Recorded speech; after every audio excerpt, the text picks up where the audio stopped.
In this video, I want to examine some of the common concepts, issues and approaches to skill learning. At the end of the previous lesson, I asked you to jot down your memory of learning a skill. I hope you did this because it's important to reflect back on your previous experiences and use them to think about the ideas presented in this course. I also wonder what you made of the 3 skill learning situations that I outlined. Let's revisit each of these to consider some of the issues and assumptions that they contained.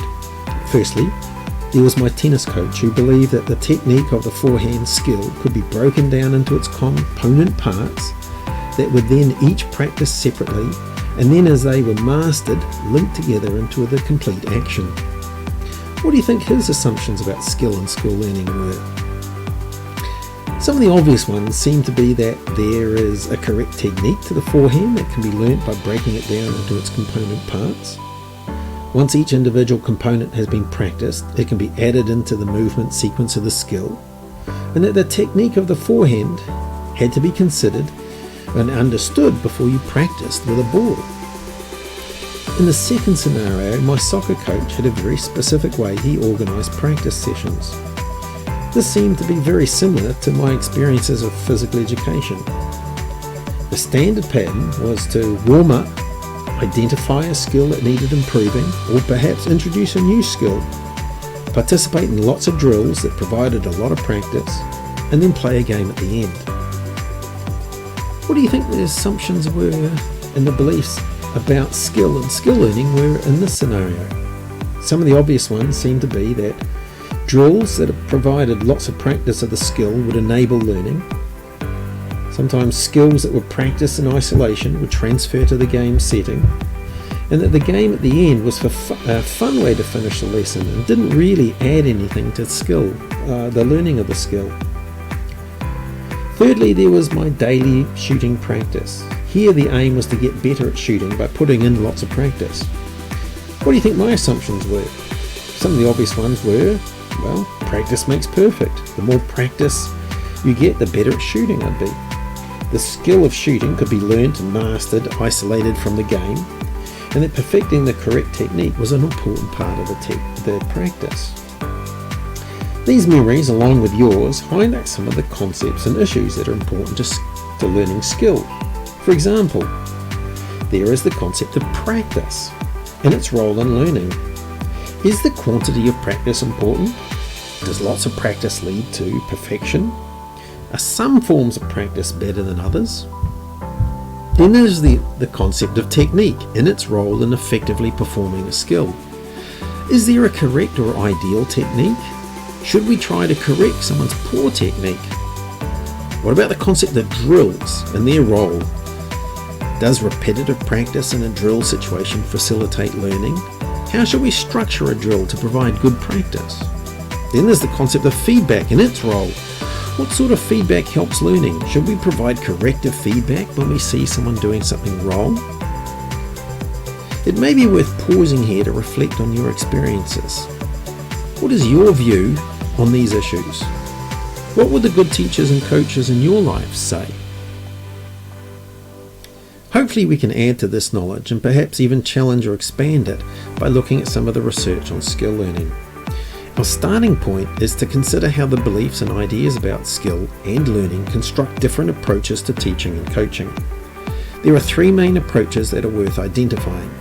Firstly, there is the molecular approach that is underpinned by the following beliefs. Firstly, that skills must be broken down into their component parts and developed through planned progressions. Secondly, that repeating an action in an isolated practice like a drill leads to improvement. Thirdly, demonstration and instruction helps the learner understand the correct technique. And fourthly, variation from the ideal is seen as a problem and needs to be corrected. Now these beliefs lead to many situations that I described in my skill learning and may be similar to you. This approach is often called the traditional approach because it is the one we encounter most often and has a long history. Some researchers have also called it the DEP approach because learning sessions are structured around the steps of demonstration, explanation and practice. However, the traditional approach has been often criticised for some of its underlying beliefs. Actually, over the last 50 years, various researchers have come up with alternative ideas and models. For the purposes of this course, we can group all of these models into two broad sets of approaches.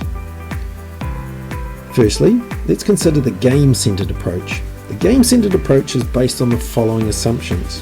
1. That learning should be situated in the social context of a game that has been designed to match the ability level of the students.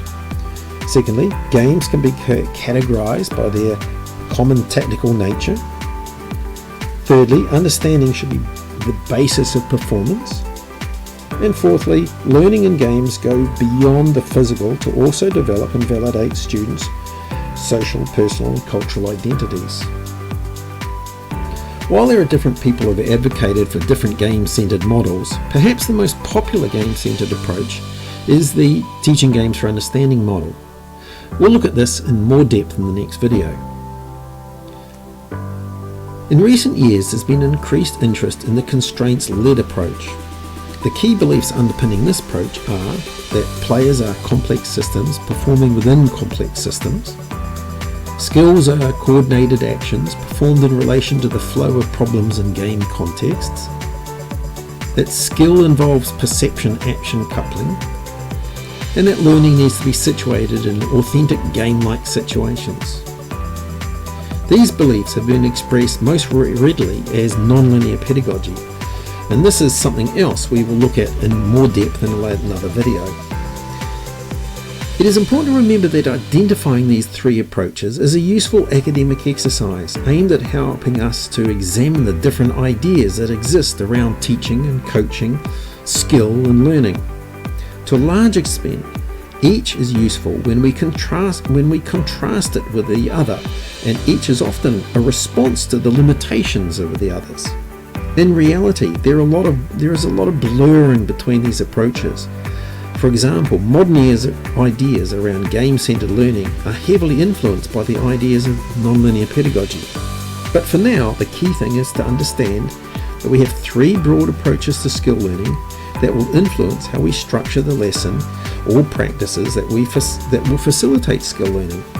Each has some key underlying beliefs that will influence how a lesson or training session should be structured. Now, think about it. Do your own training sessions or PE lessons reflect one of these approaches? Which of the underlying beliefs do you most closely identify with? In the next lesson, we'll look at some of the approaches in a little bit more depth.